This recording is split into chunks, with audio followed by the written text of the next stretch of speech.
But untying.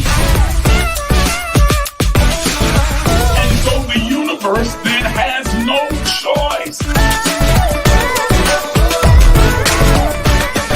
First attribute of the secret place. The secret place is a place of revelation. It makes you free because it awakens you and makes you consciously aware that everything that you thought was holding you is an illusion.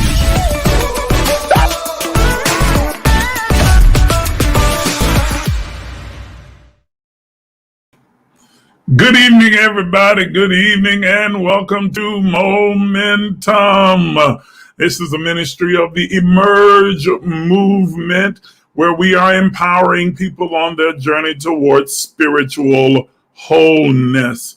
And we are so glad that you are joining us tonight and participating in these empowering conversations and spiritual dialogues that we have as we gather here in this virtual community, where we welcome people from all different walks of life, from different nationalities, colors, races, creeds, sexual orientation, whether you are churched, unchurched, religious or not, whatever you may be.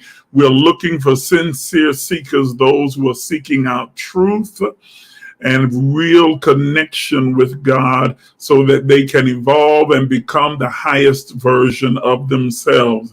As I often say, you've tuned into the most powerful place on the planet.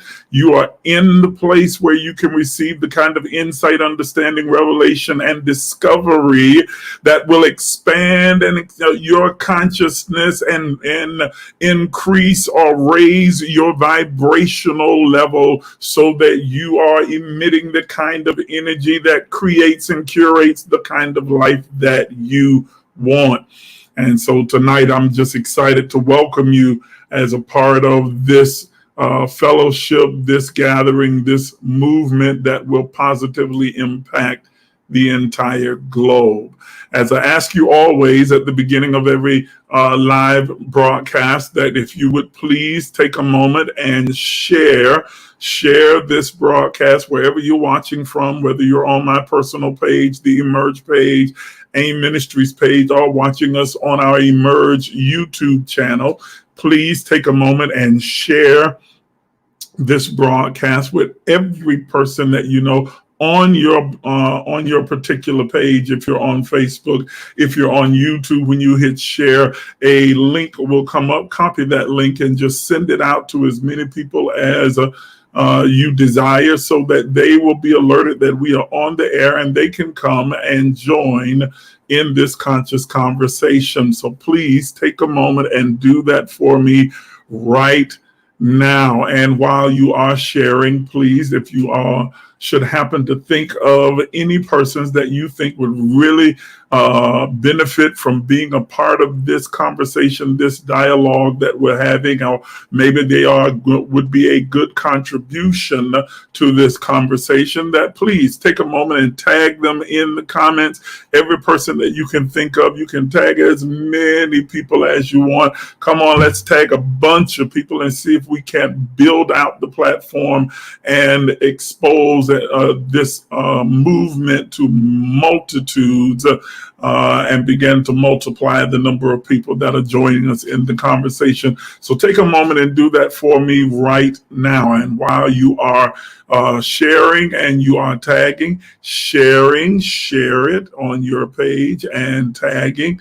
I want to also remind those of you who may not already be aware that if you would like to make sure that you participate in all of our conscious conversations, then I want to invite you to sign up for our free text notifications. The information is scrolling there at the bottom of your screen right now. All you have to do is text the word emerge to 833-444-0163. 833-444-0163, and you will automatically be enrolled in our free text notification. Doesn't cost you a thing, and that way, whenever we are preparing to have a conscious conversation, you will receive a notice on your phone, and you can make sure you're able to join us wherever you are, whether you are watching us on your laptop, on your desktop, your phone, your iPad, or whatever device that you are using to connect with us virtually. You'll receive it to that particular device, and you'll be able to join us there. So take a moment and do that right now. Do that right now. Tell the word emerge to 833-444-0163. I'd like to also invite you to go over and to visit our website at www.aimministries.org. When you go to the website, you will find a plethora of information about the Emerge movement that you will have the opportunity to peruse over and examine for yourself just what this movement is all about, and learn a little bit more about me as well. If you have an opportunity or a moment, please take that chance and go over and view our website and look over all the information there. And while there, should you decide while there or from watching this particular live broadcast that you'd like to be a part of this movement and become a partner with this gathering, we would love to have you. As I've said in the description written above us here, that we are inviting you to become a partner in this movement. All you have to do is shoot me an email to the email address that's on your screen right now. And when you send me the email, you know what to do. Just include 3 words: I want in. That's all it takes. Send me an email that simply says, I want in. The moment that I get your email, I will send you out an information packet that has loads of detailed information about the Emerge movement and what partnership involves. After reading through the information, simply sign the partnership agreement and email it back to me, and you're in. That's it. Nothing else to do. It's just that simple. We welcome you to be a part of this spiritual community. I invite you to do that today. All right, ladies and gentlemen, one more thing. I'd like to encourage all of you, if you will, to make sure that you pre-order a copy of my new book, Words to Live By, today. If you haven't already, make sure you pre-order a copy of the book. It's a really good collection and curation of motivational sayings and inspirational quotes that I have released over the years through well over 45 years of ministry and teaching and coaching, that I know will serve as an inspiration to you and will bless you every single day. I encourage you to go ahead and pre-order your copy today. And I know that you're going to be blessed by it, and it will help us to also expand this particular platform. So I'm encouraging you to do that. Later on, I will put up the information as to how you can pre-order your copy of my new book. I will put it all on the screen for you a little bit later, but I just want it to be at top of your mind right now. All right. So by now you should have shared the broadcast with a number of people, and we should have, the actual release date is June the 25th. So we're very close. We will be able to, the actual release date will come June 25th. And those of you who have pre-ordered, they will be in the mail and shipped out to you, and you should receive them within a couple of days from the release date. They'll be sent out first class mail. So I am looking forward to being able to get those in your hand. The ebook will be available immediately on our website, and you'll be able to download it immediately as soon as you, of course, purchase it. And so you can purchase the paperback, which will be mailed out to you, or you can purchase the ebook, which you can download immediately from our website, www.aimministries.org, aimministriesinternational.org. The email address is also written, the website address is also written in the description above, so you'll definitely be able to do that then. Any other questions about that before we get into our conversation tonight? It's going to be good. Those of you who were a part of our conversation on Tuesday, then you already know that it got really intense, but really it was really informative as well. Well, tonight's going to become even more intense and informative, and it will challenge your mind, especially those of us who were brought up in Christianity and indoctrinated with a lot of rules, regulations, and laws and legalisms and dogmas that didn't emanate from God, but have their genesis in the hearts of men and organized religions who all had a particular agenda that they were pushing.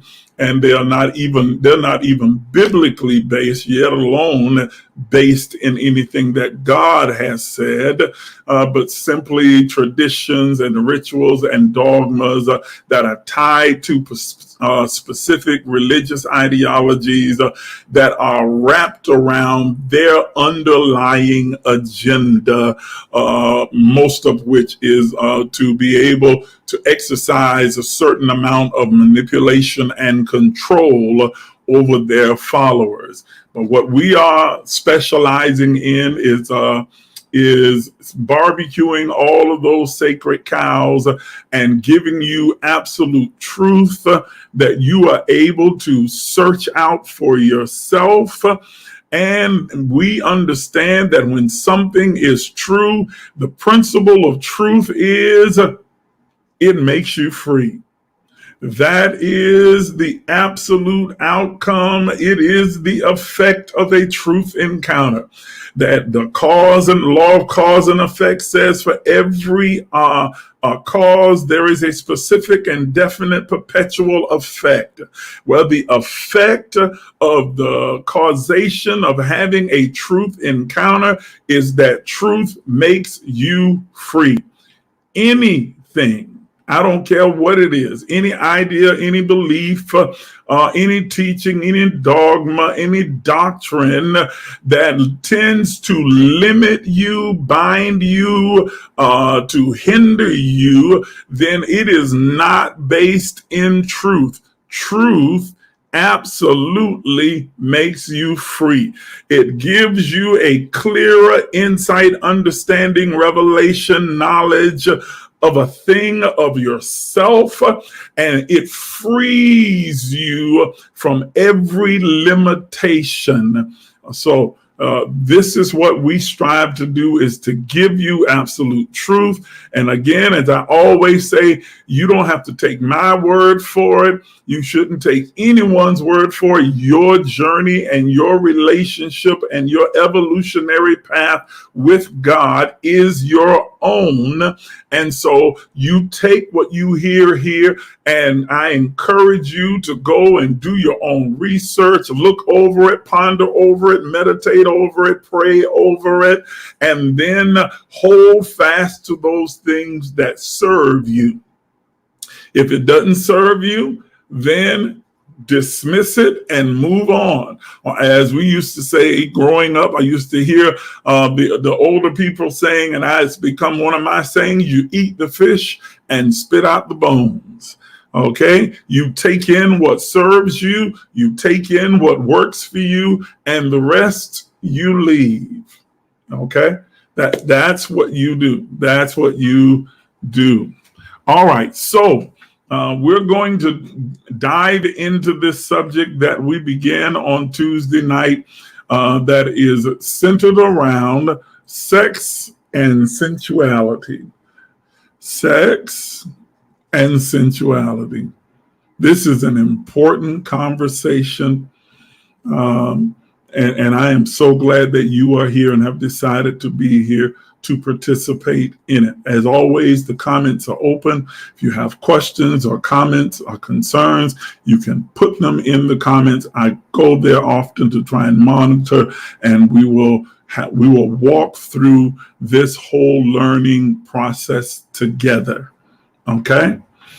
Sex and sensuality is what we are talking about tonight. Now, on Tuesday, when we began this conversation, I began it by saying, and I want to repeat it tonight, that sex and sensuality are both beautiful, blissful creations of God. God created sex. God created sensuality. And God loaded and coded both of these elements into our DNA, into our structure. No one had to teach you to have sexual desire, encourage you to have sexual desires, sensual feelings, but they are innate within you because they are loaded and coded within our DNA. They are the wonderful, beautiful, blissful creation of God. I know that for many of you, that's a tough thing. It's an almost uncomfortable thing to hear, especially from a spiritual leader, because in most religious circles, whether it's Islam or it's Christianity or some of the other religions out there, sex is a taboo subject. Sex is something that we don't readily talk about unless, of course, it is filled with the fury and fire of warnings that you don't engage in it, stay away from it, it's the devil, it's carnal, it's ungodly, and if you do it the wrong way or outside of certain parameters, you're going to hell, and God is against it. It's nasty, and its only real purpose is procreation, and all those other kinds of myths, lies, and foolishness that people have put out there about sex and about sensuality. But I want you to know that, again, sex is a wonderful, beautiful, blissful thing. And though it is not openly and readily spoken about in clear, concise, and practical terms within the church world or the religious world, we're not having a religious conversation about sex and sensuality. We are having a spiritual conversation about sex and sensuality, because that is what we are, who we are. We are a divine spirit, the image and expression of God, uniquely and consciously aware of itself as being human. We are the divine mind, the divine source, the divine God, consciously aware of itself, experiencing and expressing itself uniquely as you and as me. And so sex and sensuality are spiritual matters. Let me say that again. Sex and sensuality are spiritual matters. So we are having a spiritual conversation about a spiritual matter. Are you hearing me? Now, as I said on Tuesday night, and I'm just reviewing a few things so that we can move ahead and everybody's on the same page, sex is both natural and needful. Sex is both natural and needful. That's right. It's a natural part of your being. All of us are sexual beings. All of us have sexual desires and needs.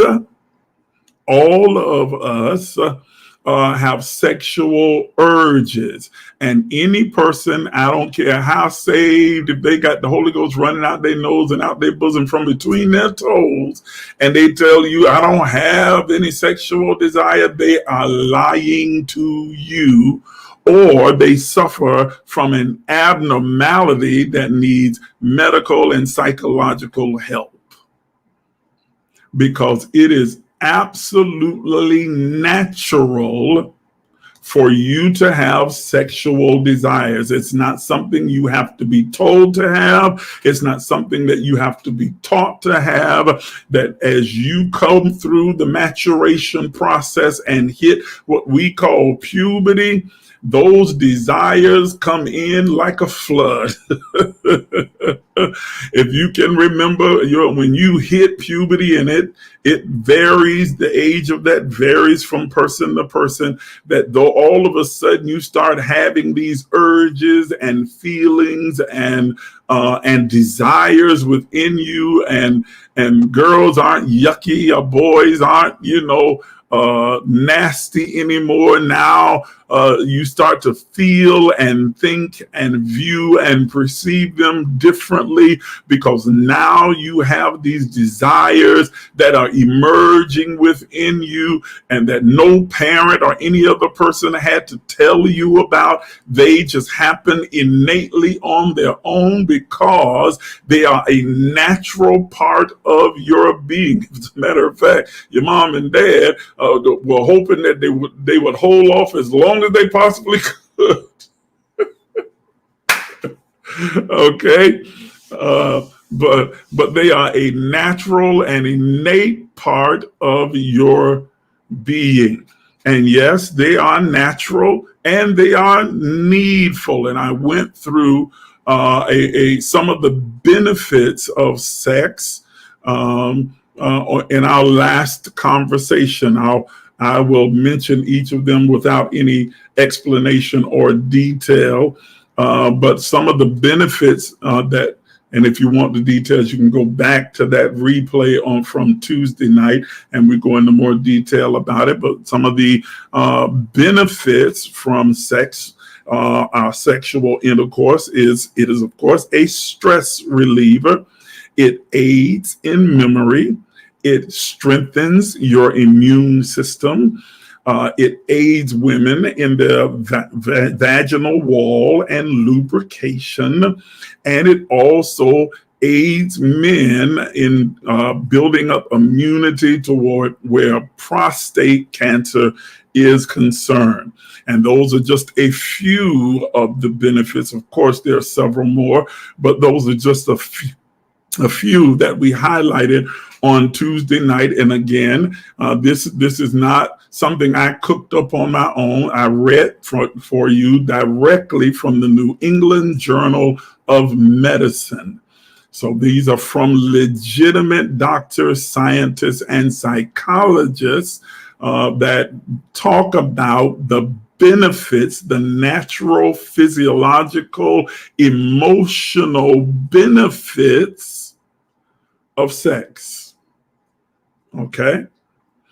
So it is a needful thing. And we learned that from looking at a few texts on that Tuesday night, that sex was so important and such a natural and needful thing that the very first instruction that God gives, if you take the Adam and Eve creation narrative literally, the very first instruction they are given is to have sex. Be fruitful and then multiply and replenish the earth. The very first instruction they are given by the divine source is, I want you to be intimate with each other, to have sex with each other. so that you can begin to procreate. But the sole purpose, of course, is not centered around procreation. Procreation, of course, is one, but it is also recreation. It's pleasurable. It's meant to be pleasurable. It's not meant to be a chore or a duty or, a hassle. You are physiologically designed to enjoy having sex. Your body, both male and female, are designed for you to derive pleasure from the experience. It is absolutely designed to be recreational and procreational. So it is meant for you to enjoy sex. Are you hearing what I'm saying? It is meant for you to enjoy it, to enjoy the experience and gain pleasure and satisfaction or gratification from the experience. Now, because sexual desire is natural in that it is innately loaded and coded into our DNA, and needful in that it serves all of the aforementioned beneficial needs, what then is the effect of sexual repression or suppression? Ladies and gentlemen, repression, suppression, or abstinence is unnatural. If sexual desire is both natural and needful, if it is an innate part of our structure to repress, suppress, or abstain, is unnatural. That's right, I said it, and I know all the church folk are clutching your pearls right now, but it is absolutely unnatural. You are suppressing a natural part of your being. You are the laws, doctrines, legalisms surrounding sex and sensuality within Christianity and Islam. Those are the two that are the most dogmatic, although others have their legalisms as well. But those are the extremely dogmatic. One puts a prohibition on you not only experiencing the pleasures of sexual intercourse, but to even have sensual feelings, thoughts, or inclinations. We have been convinced that there's something dirty or evil or wicked or sinful because you have sexual desire. Okay. All right. Sorry, I just misread that. And so that the Christian arena, the Islamic arena, almost makes it seem as though you are committing a cardinal sin, that there is something wrong with you because you have these sensual feelings and desires. But ladies and gentlemen, those desires are as natural to you as your heart beating, as you're breathing in and out. They are innately a part of your being. And so to repress and suppress them is unnatural. The idea that God would create and design us with an innate sexual desire, but then turn around and require us to suppress it for the larger portion of our being, because I told you before, statistically, most people in the world, this global community, don't enter into a marriage until around the ages of 34, 35 through 36. And so for the larger swath of your life, you are told you are to repress those natural urges and natural desires. And the idea that this is the will of God is a bit ridiculous and borderline sadistic. Like any other natural bodily response, when sexual desire and suppression, the desires are suppressed, then they engender an undesirable effect, because that energy, that sexual desire is an energy. It's your sexual energy. That energy is looking for an outlet and looking, pressing through the soul to be looking for an opportunity to be expressed and experienced. That energy is looking for some outlet. And if you are taught to just suppress and repress it, if it does not come out in a natural flow, it's going to show up. And that's why you find people being snappy and irritated and frustrated and angry and short and snippy, because they're going through a period where they are having these strong desires, especially now with Mercury in retrograde. And we're getting ready to enter into what is called a strawberry moon, which is a very rare occurrence, but we'll talk more about that a little bit later. That's coming up right at the end of this retrograde period. 7 more days, y'all. Hang in there. 7 more days. Hang in there. We're almost there. So these feelings and desires and urges and longings are emerging naturally within you, and you are fighting against your natural feeling and expression of them, and they look for other outlets, and they most often manifest as frustration, anger, snippiness, shortness, irritability.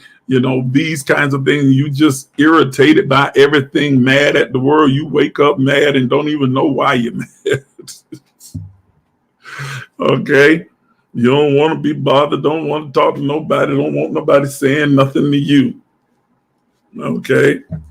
Because you are trying to repress or suppress what is natural and needful within you. And that can often lead to obsession and aggression, and where you begin to, it floods out of you uncontrollably, like taking the cap off of a soda or some other carbonated drink that has been shaken up and then left to sit. And then when you finally pop the tab, boom, it just explodes everywhere and goes wild, because it has been compressed in that small space and not given the room and the permission to experience and express itself in an orderly fashion. Okay, so let's go further. So we talked about that a bit, and so we began to look at what does this, what does the Bible say? The thing that is most often used to place limits and guard rails and limitations on us as beings is the Bible. And it's like, oh, well, the Bible says, and the Bible says, and the Bible says. Well, let's talk about what the Bible says. Most of the views around sex in the Bible are written from a Jewish perspective. Please understand, ladies and gentlemen, that the writers, composers, authors of these books, letters, documents were mostly influenced and wrote in alignment with Jewish ideology, traditions, customs, and their culture. We talked about this. And when you began to talk about sex and sensuality in light of the Jewish culture, where we are given historically from the text in the Bible some insight into how they viewed sex and sensuality. And we went through several scriptures on Tuesday night. You should go watch the replay, where they basically view sex and sensuality as a commodity through women. You have to know that the Old Testament laws and rituals and doctrines around sex and sensuality are written from the Jewish perspective, it was innately misogynistic. And no, I'm not being anti-Semitic, so don't start coming at me with all of that foolishness. It was innately anti-Semitic. Trying to make sure are y'all? Something's going on with the stream, and can y'all hear me? Am I still on? Are y'all still with me? If so, write something in the comments to let me know that you're still there, because it seems like I'm having a problem with the stream. Put something in the comments and just say, I hear you, or we can hear you, or something. I'm looking at both streams over here, and it seems like can y'all hear me? Oh, okay. It's delayed. Okay. But you can hear me. Okay. I just want to make sure, because on my screen, it seems to be going in and out. And so I'm trying to make sure that you can clearly hear me. Okay.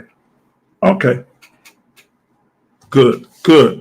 All right. I'm going to keep going. If there's an issue, please don't hesitate to comment. Let me know so that we can try and correct whatever the issue is. All right. But yes, sex and sensuality was seen as a commodity that was delved out through the women, because the Jewish culture of the time, which is the lens through which we see or get a perception of sexuality, of sex and sensuality, was really misogynistic. It was at its core misogynistic. We talked about this Tuesday, that women were considered property. They were the property of men. Well, if you were a man's wife, you were his property. If you were a man's daughter, then you were his property. And so all of the customs written around sex were written from the perspective of property rights, commodity, and benefit, financial gain and benefit for the owner of that property. And we looked at several passages. I won't go through all of them, but I will just grab one of them. The passage from Deuteronomy chapter 22, verse 28 through 29 says, if a man finds a woman who is a virgin, who is not engaged, and seizes her and lies with her, and they are discovered. Isn't it interesting that they say if they are discovered? So in other words, if they didn't get caught, then no harm, no foul. But if they are discovered, then the man who laid with her shall do what? Shall give the girl's father 50 shekels of silver, and she shall become his wife because he has violated her. He cannot divorce her all of his days. This showed that the forced premarital sex or even rape of this woman was not viewed as a violation against the woman, but really viewed as stealing the property of her father, and could be rectified simply by the person paying the father for the woman. You don't see any prohibition on the sex. You don't see any condemnation of the sex or even the rape or the taking advantage of her or anything like that. It's simply that you didn't pay for her. And so the father had the right to demand payment for his daughter, and the payment was on a scale that you paid a higher price for a virgin, but if you got a non-virgin, you paid a lower price. So if she was a virgin, you would pay the 50 shekels of silver, but if she was not a virgin, then you could get her on sale. Purely misogynistic, and it's basically pimping. Fathers were the pimps of their daughters. You want my daughter? Pay me. You want to lay with her? Pay me. You want to have sex with her? Pay me, and I'll let you have it. And if you do it without my permission and I discover it or find out about it, pay me. The law was even set up to say that if a father sold his daughter with a dowry to a particular man who thought he was purchasing a virgin, and then he laid with her and there was no blood, that is no breaking of the hymen, he discovers she's not a virgin, he could bring her back to her father and demand a refund of his money because she was his purchased property. Wasn't about the sex. It was simply about the property. You stole this man's property, or he sold you used merchandise and claimed that it was brand new off the factory floor. I know that's kind of crude way of saying it, but that's basically what the scriptures and the text was saying. Yes, you pay more for the untouched. You want brand new or used. That's basically what it was saying. That's what they were saying. That was the Jewish customs and laws. And you find this written all throughout Exodus and Leviticus and Deuteronomy. All of the Mosaic Levitical laws were centered around payment. Are y'all understanding what I'm saying? I said I was going to just do one. Let me read one more. In that same Deuteronomy chapter 21, verse 10 says, in this case, in which a man takes a woman captive, and if he wants to make her his wife, he must follow the conditions that are set forth and then have intercourse with her. Then, if he finds out or finds her to be desirable, he pays the father, the owner, for this woman. But he also has the option, if after laying with her and saying, I don't think I want to marry her, I don't think I want her to be my wife, he could send her away without reason. As long as he paid for her, he could do whatever he wanted with her. Did y'all hear what I said? As long as he paid for her, he could do whatever he wanted to do. This was the case with Solomon. Yes, King Solomon, most wise man in all of the kingdom, the man who penned the phrase, "Who can find a virtuous woman?" Yet this man was a bona fide hoe. The man had 500 wives, 700 concubines, 1,200 women, 1,200 of them. All that he paid for, because of course he was wealthy, so he could purchase as many women as he wanted. And according to Deuteronomy 21 and 10, if he was satisfied with her, then he could keep her as a wife. Or if he wasn't satisfied with her, he could send her away, or he could just keep her as a concubine or a side chick, basically. So he had 500 wives and 700 side chicks. And the women had no choice in the matter. They had no voice in the matter. Now, people read this all the time. Every one of your preachers, they know this is in the Bible. But they never questioned the idea. Does this reflect the image and mind of God? Yet this is the law of the priesthood, the Levitical law, the laws of Moses, which immediately should say then, these are not God's laws. These are laws imposed by men, and those laws are not focused on sex, but on property. Are you hearing what I'm saying? Property and profit. Even the 10 commandments. Oh my goodness, Lord, please tell me, preacher, you not finna bother with our 10 commandments. Jesus, yes, I am. There is no prohibition in the 10 commandments against premarital sex. None. Zero. Check it out. I know you're thinking immediately of the 7th commandment that says, thou shalt not commit adultery. It didn't say, thou shalt not have premarital sex or sex with this, because adultery is specifically defined as having sexual intercourse with someone who is married. And since it is under the old covenant, it is aimed at the woman and not the man, because the man couldn't commit adultery because he could have as many women as he wanted, as he could afford. But it was more geared toward the women, a woman who is the wife of a man going off having sex with a man who's not her husband, who hasn't purchased her.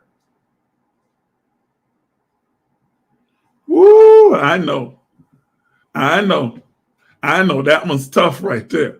Yes, it was geared toward the women, so that it was saying, look, you don't go out committing adultery. You don't go out giving the property and profit of this man to some other man. You stick with the one who paid for you. Now, again, if that does not scream man-made and not divinely inspired, I don't know what does. I know. All the sanctified Holy Ghost filled folk are clutching your pearls and throwing oil at the screen right now and pleading the blood.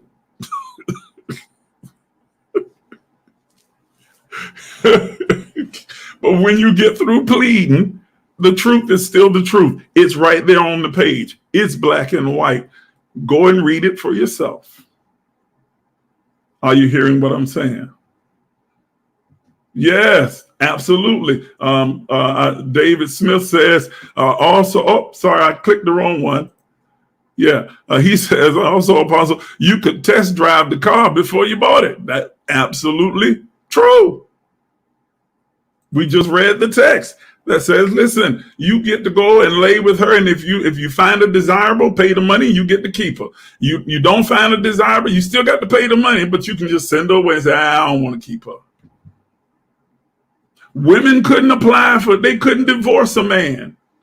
All of the laws were written to limit and confine the property of, that is women, of these men. And the men were the one given the rights. Now, come on, you Holy Ghost filled feminists. Do you really believe that your God wants you to be somebody else's property? To be able to be bought and sold and traded like a commodity? Come on, wake up. I know this is hard, but it's truth. Swallow hard. It's going to get gooder. Gooder. Oh, my goodness. Okay. So, like I said, the 10 Commandments didn't forbid premarital sex, but most Christian women would classify premarital sex under the seventh commandment, thou shalt not commit adultery, but adultery is defined as the voluntary sexual intercourse between married persons and a person who is not their spouse. If neither person are married, it is not adultery. If the man performing the premarital sex was married and the woman was not in the biblical times, it didn't matter. The reason for this, as I said, was that in biblical times, adultery was defined as a situation in which there was a danger of a married woman becoming impregnated by another man. Okay? And robbing this man of his property. We also, and I told you about this last week, there's an entire passage, an entire narrative in Genesis chapter 38 where, we are told that God operates in a very ominous and strange way. We are told that we are told this in the narrative. Because a man takes a wife and he dies. Doesn't tell us what he did to die, but he just something didn't please God, and God killed him and he was dead. And so now, according to Jewish law and custom, it was the responsibility of his brother to now take his dead brother's wife and have sex with her and impregnate her. And upon doing so, then that child would be the firstborn or the child of his dead brother. Well, decided, I don't want to do all that. And there was provision in the law.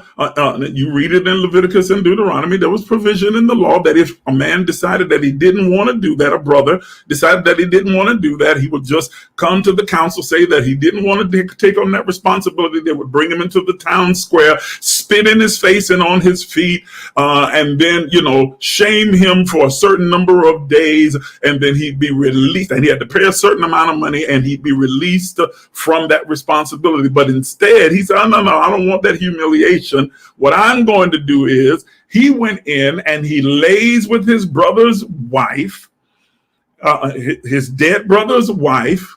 But at the time of ejaculation, he pulls out and spills the seed on the ground. And the scripture says that displeased God, and God killed him too. Now, the thing that displeased God was not him having sex with his dead brother's wife. The thing that displeased God, according to the narrative, was that he didn't get her pregnant. Instead of getting her pregnant, he took the seed and spilled it on the ground. And God was like, oh, you got to go. And boom, killed him. I know you don't believe me, just go read it. Genesis chapter 38. Read the entire narrative. It's right there. It's squeezed right in between Joseph going from Potiphar's house and going over to the palace, to the prison. It's like Joseph is having a real good story and it's going along. And then all of a sudden, without warning, we get this little narrative right in the middle. Okay. But go read it. God's not upset about the sex. He's not upset about him having sex with his dead brother's wife. He is only gets a consequence or a punishment for not getting her pregnant, for pulling out and spilling the seed on the ground. Okay? Had he ejaculated in her and gotten her pregnant, all is well, because that was what it was expected. Because it wasn't about sex. It was about property rights and profit. Okay. So we see from the scriptures that there was no prohibition. Yes, I'm doing my best, sir. I'm doing my best. I'm doing my best. Okay.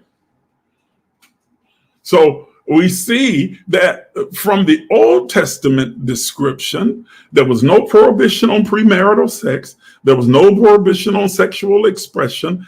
The only concern was about property and profit. Okay? That was the major concern around sexuality, around sensualness.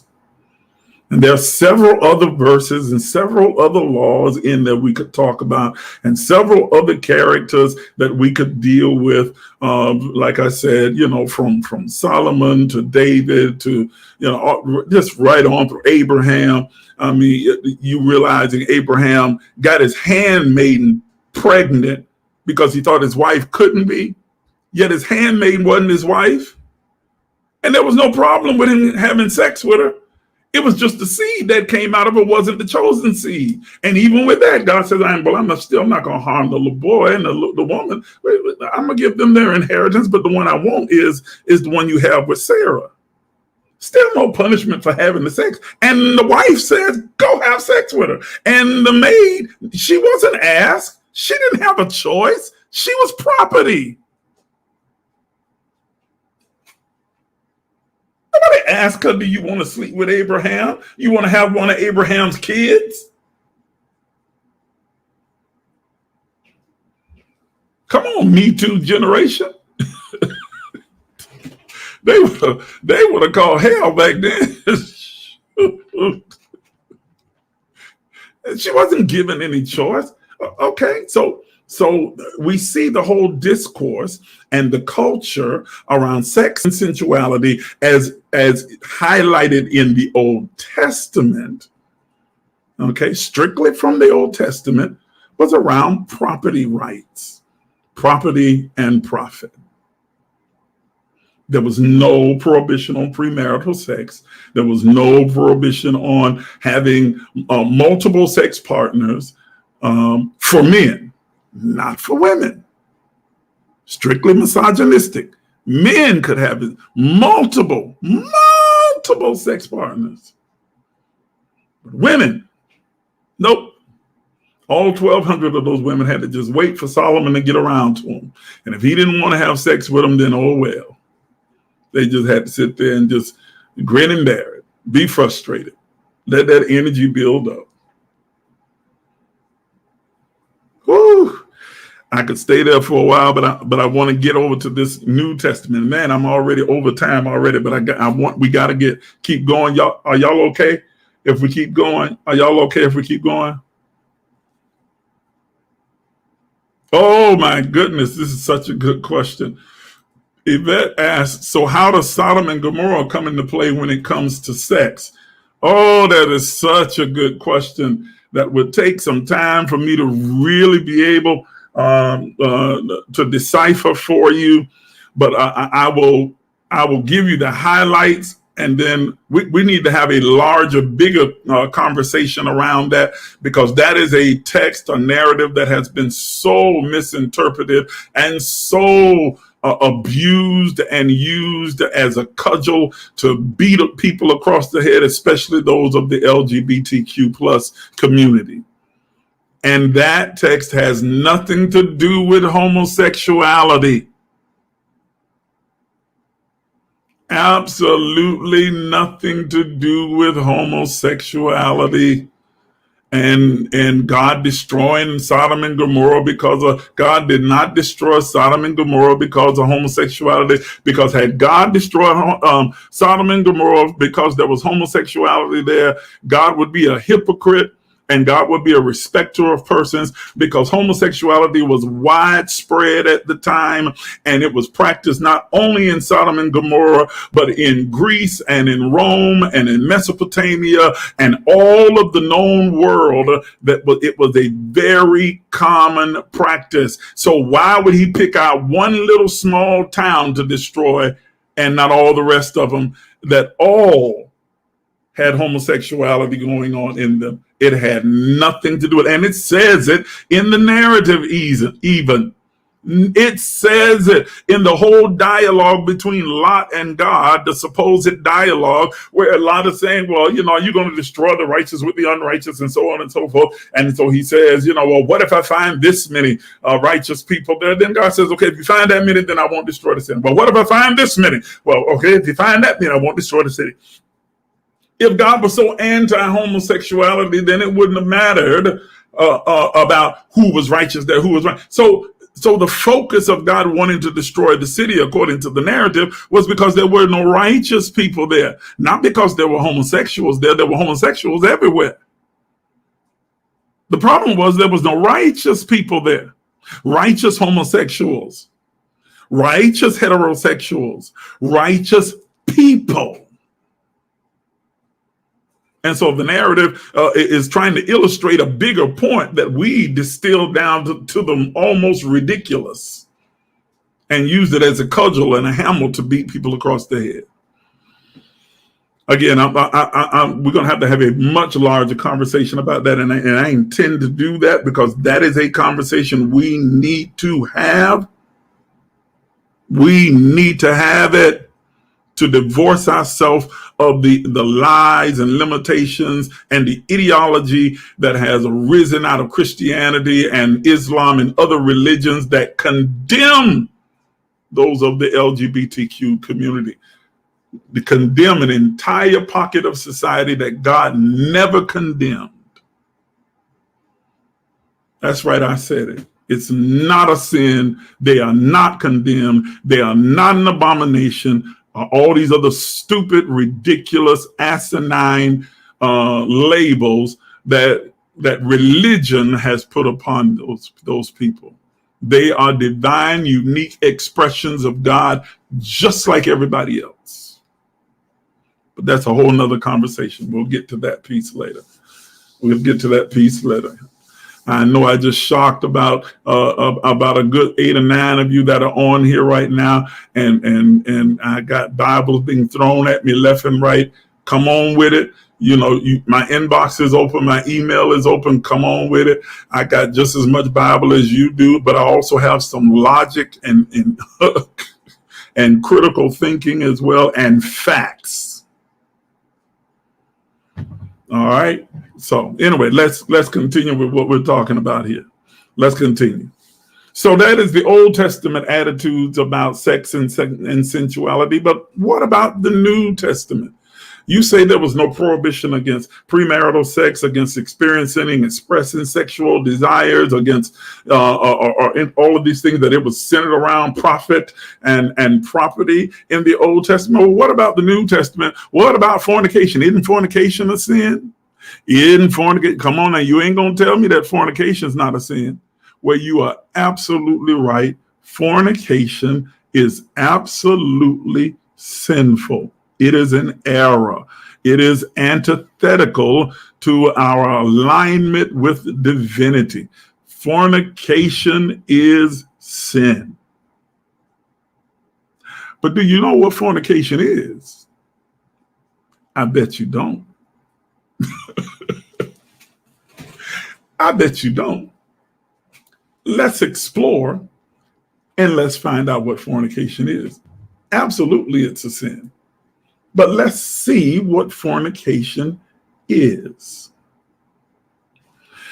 In the New Testament says absolutely, positively nothing about premarital sex. It does not talk about premarital sex or the experience of sexuality or sensualness. It has no direct conversation about it. Now, most versions, through the mistranslation of the Greek word porneia, which means sexual immorality, into the English word fornication, which actually is a reference to idolatry, which involved sexual intercourse as part of a ritual. Porneia porneia, a word that is used, that is actually written in the Greek and translated as fornication, literally means sexual immorality, including such things as having sex with a woman during her menstruation, adultery, temple prostitution, and pederasty. Pederasty. Pederasty is like just another fancy word for pedophilia. Fornication, literally porneia,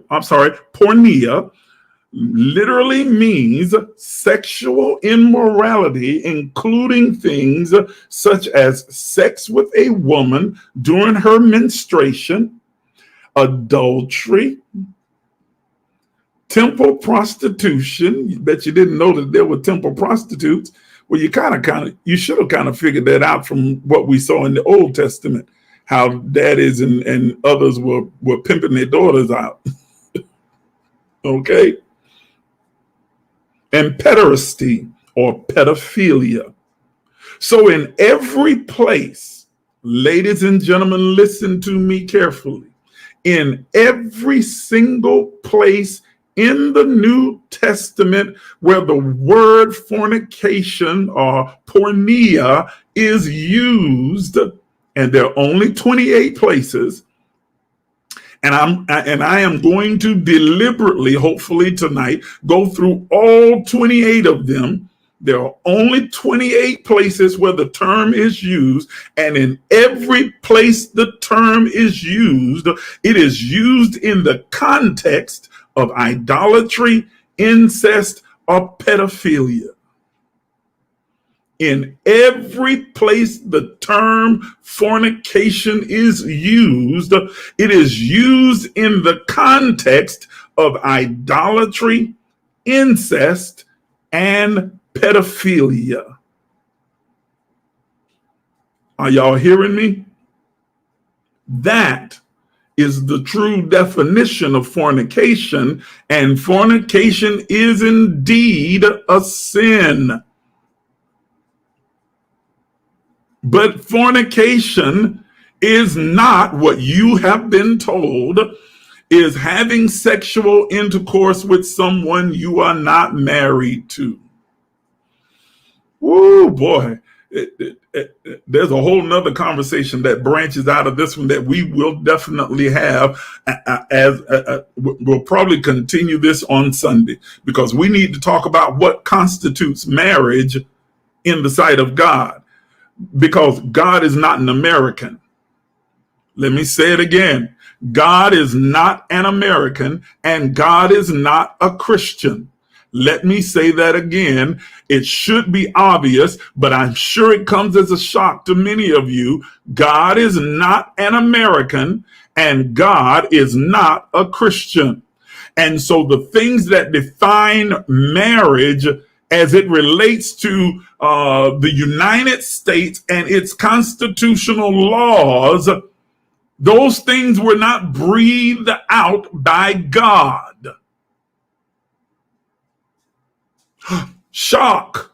Yes. Marriage license, marriage ceremonies, and all of these things, those were not instituted by God. They were instituted by men. Guess what? Those men instituted those laws for the same reason that the men in the Old Testament did: profit and property. Yes. The American laws around marriage are in place to govern civil marriage, civil litigation, civil matters. That's why you go to a civil court concerning marriage. That's why a judge can marry you. It makes the marriage legal. It doesn't constitute marriage as far as spirituality is concerned. It has nothing to do with covenant. It has to do with property and profit.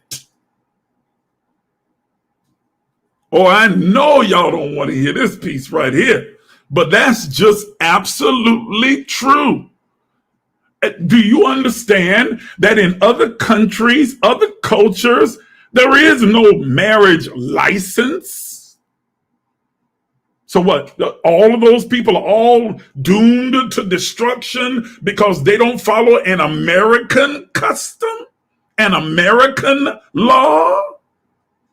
Does God? And what about all of the people? America's only been around for a few hundred years. What about all of the people before there was an America? How did they get married? When there was no marriage license and there was no marriage ceremony and no exchanging of vows until death do us part. How did they get married?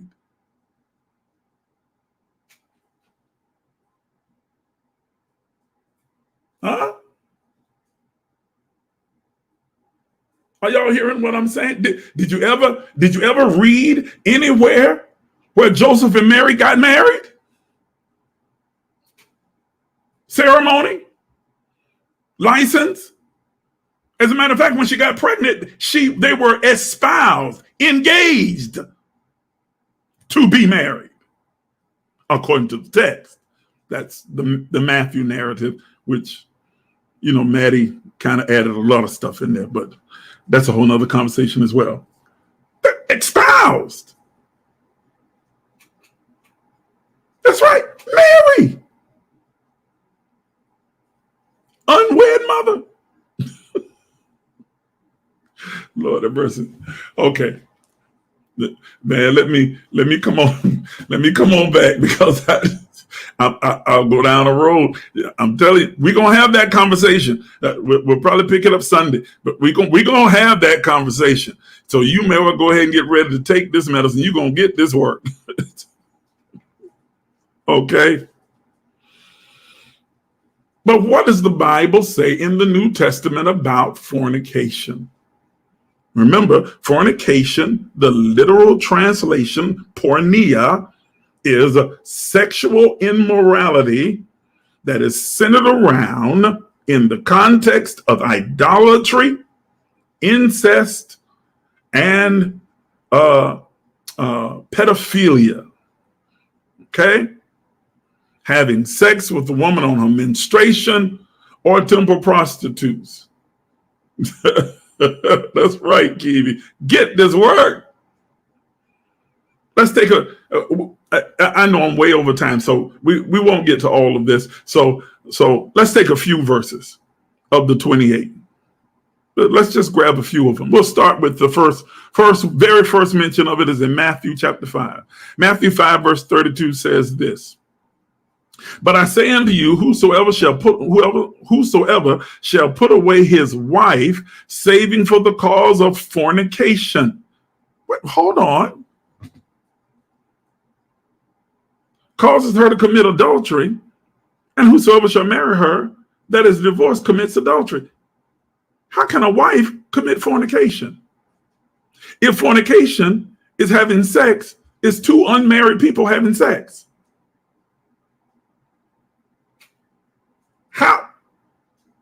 How can a wife, and notice that the text is not written about men, it's about women as property.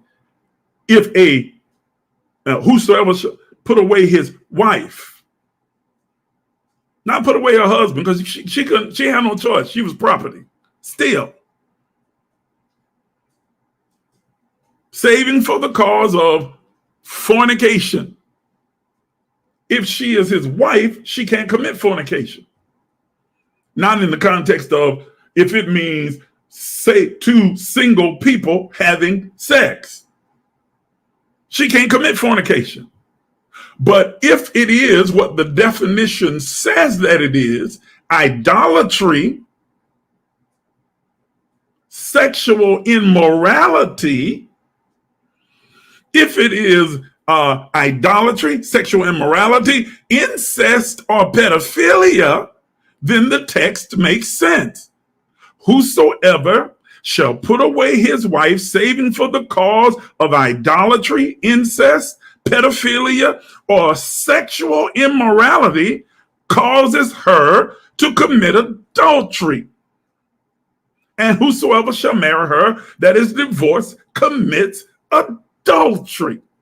He's saying you have no right to put her away unless she has committed one of these offenses: true fornication, which was incest, sexual immorality. Okay? In other words, she was being a temple prostitute. Okay? Incest or pedophilia. And again, the law only applied to the woman. She's still property. She's still his property. She couldn't put him away. She couldn't leave him.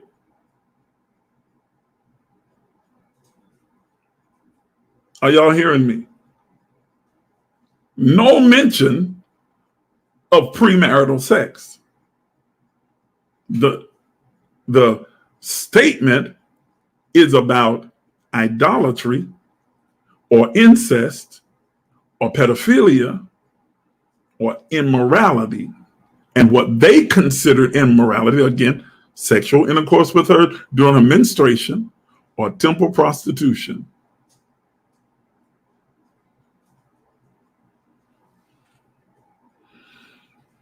Okay? Matthew chapter 19, verse 9 says, "And I say unto you, whosoever shall put away his wife," again, "except it be for fornication, and shall marry another, committeth adultery, and whosoever marrieth her which is put away does commit adultery." Again, the term porneia, same word. Fornication is not about premarital sex. Do y'all hear what I'm saying? Oh, wait a minute. Hold on. Let's also hone in on this one word. And I'm going to do a couple of more, but then let me just hone on this one word. Put away his wife. I think I mentioned this on Tuesday night, but I want to make sure that I drive it home and drill down on it tonight. That term wife is translated in the Hebrew from the word isha or nashim, both of which are literally translated as woman or man with womb. In the Greek, the term is gune, which is literally translated again as woman. So it does not mean wife or married person even. It's talking about a woman. If any man shall put away his woman property, okay, his man with womb, his woman, except it be for committing one of these idolatrous, incestuous, pedophilic, immoral acts, causes her to commit adultery. Adultery was her breaking the bond of her purchase possession to the man.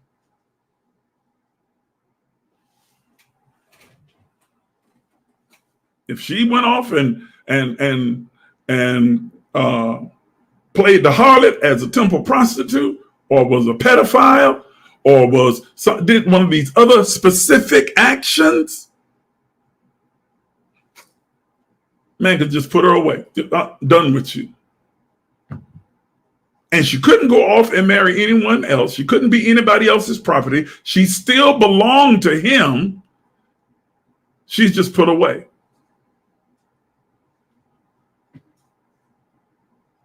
Are you hearing me?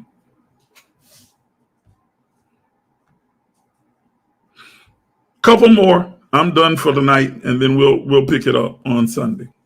John chapter 8, verse 41. "Ye do the deeds of your father. Then said they unto him, We are not born of fornication, We have one Father, even God. Did you hear the text? This is the Pharisees and Sadducees, scribes, rather, answering back to Jesus. When Jesus says, you are doing the deeds of your father. Father. And they said, their response is telling. They say, we're not born of any kind of idolatry, incest, pedophilia, immoral act.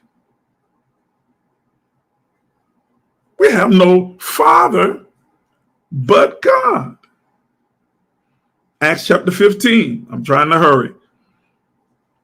But that we write unto them. This is now when they were having a debate about what to do with these Gentiles who had this experience and encounter with God. Well, what do we do about them? They're not a part of our Jewish tradition. They're not a part of our, our way of life and everything. These outsiders. So how do we deal with them since we've decided to graft them in or to accept them into our club? How do we deal with them?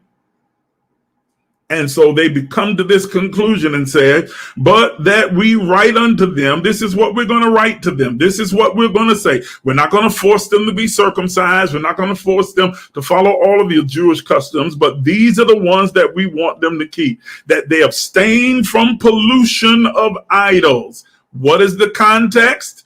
Here is the thing that they need to refrain from.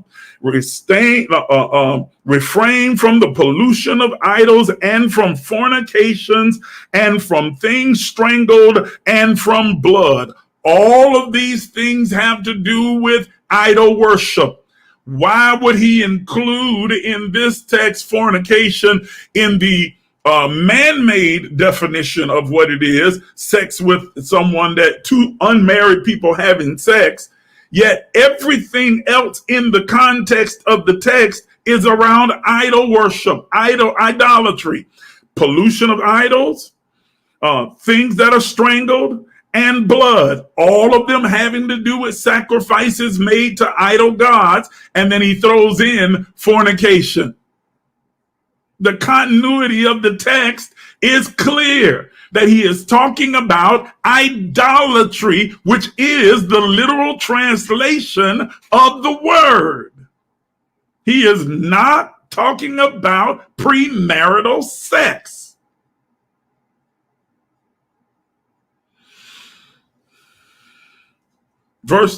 Acts chapter 21.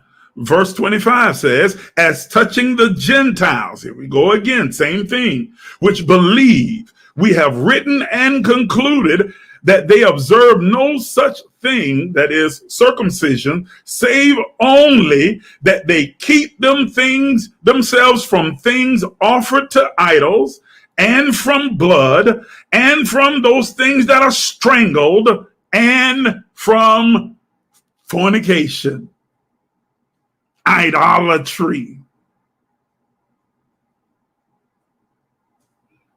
The 28 of these, all of them centered in context around idolatry, incest, pedophilia, not premarital sex. Now let me go ahead and throw this out there real quick, and I'm through. Because I know already, just from, if I leave it hanging right there, you're going to be like, so, Miles, are you saying that we can just go out and have sex all willy-nilly? Just let's get wild. Oh, wait a minute. There's some holes in this house. We about to really get...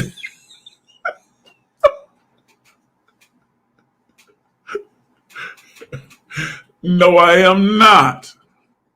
Ladies and gentlemen, as I've said before, here is the simple rule. All things are lawful, but not all things are expedient. Just because you can doesn't mean you should. Does it serve you? Does it serve your greater purpose? And then there's some other things as well, and we'll talk about that as well. So this is not just, a free for all for you to go out and just start having orgies.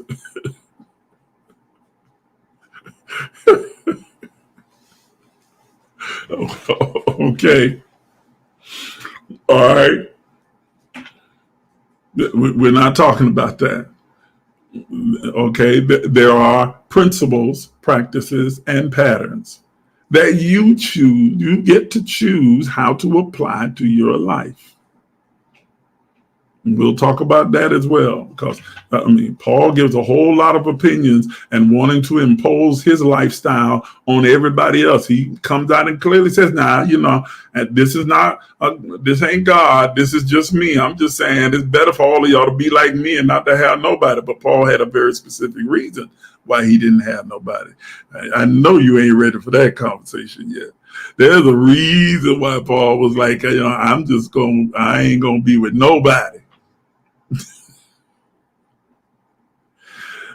Well, but he said, okay, but but if you can't be like me, then go ahead and get your wife or whatever, get as much as you can afford and go ahead and take care of yourself so you ain't around here burning. But there's a reason why he didn't. No, okay, anyway, we'll talk about that in a later conversation. But my point is that there's no commandments around it. There's no rules. There's no regulation. There's no prohibitions around it.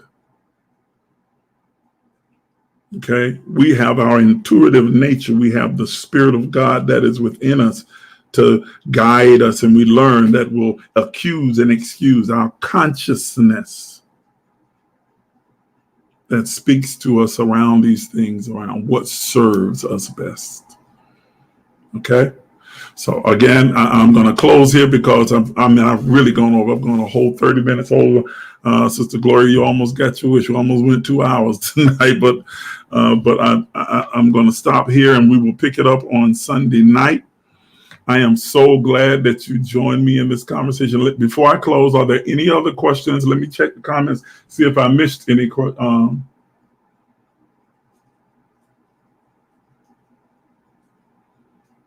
You're having problems with Zelle.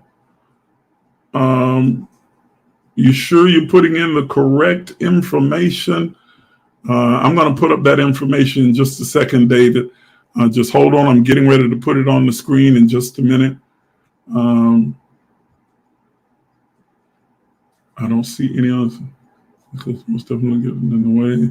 So, would you say that again on the loudspeaker? Okay.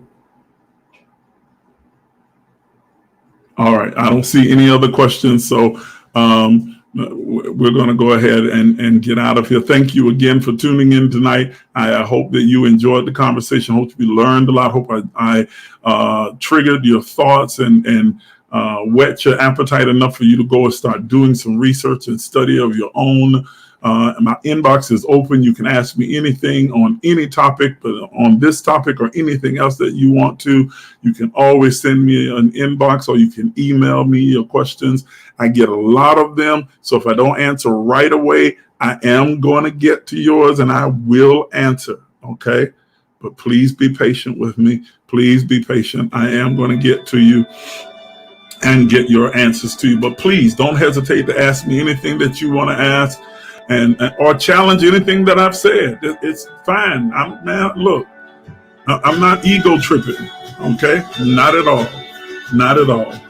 Thank you again for tuning in. I encourage each and every one of you to support the ministry and this movement. You can do so by using the information that's on your screen. Let me take that down. That's on your screen right now. I think your name was David. Make sure that that's the email address that you're using with Zelle, ijmiles38@gmail.com. And it should go through. Shouldn't have any problem with that at all. If you continue to have a problem, inbox me and we'll get it figured out. We will definitely get it figured out. I encourage you to give and to be generous in your giving. Those of you who are partners, to return the tithe and give your offering. to be supportive of the work. We are really working to expand this platform. We've got a good marketing campaign put together now, but we need to have the money in place to be able to pay for the marketing. And I need your help with that. I need for you to sow, and I need for you to give and be generous in your giving, so that we're able to do the things that we need to do to expand the platform. As I promised earlier, and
Thank you for tuning in.